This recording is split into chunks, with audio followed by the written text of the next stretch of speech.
এই বছর বিনায়ক চতুর্থী আর সরস্বতী পুজো একই দিনে পড়েছে।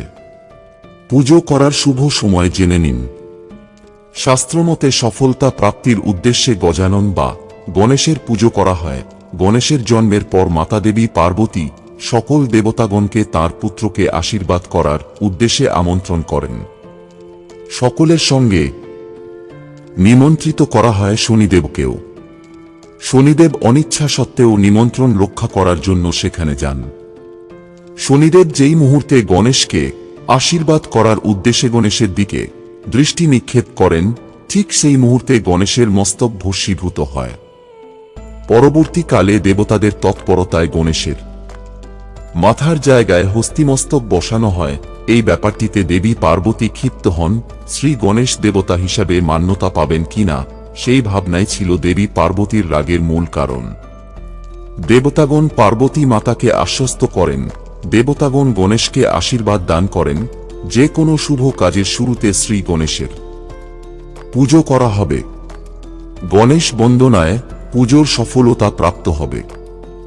আগামী 2 ফেব্রুয়ারি বাংলার 19 মাঘ রবিবার শ্রী শ্রী গণেশ চতুর্থী, বিনায়ক চতুর্থী, বরদা চতুর্থী। বিশুদ্ধ সিদ্ধান্ত পঞ্জিকা অনুসারে চতুর্থী আরম্ভ। বাংলা 18 মাঘ শনিবার, ইংরেজি 1 ফেব্রুয়ারি শনিবার।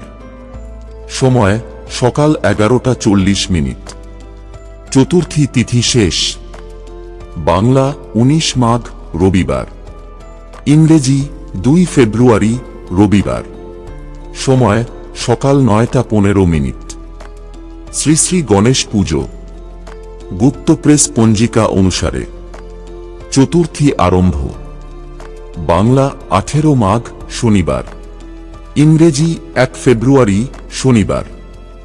সময় সকাল 2:17:58। চতুর্থী তিথি শেষ। বাংলা 19 মাঘ রবিবার, ইংরেজি 2 ফেব্রুয়ারি রবিবার।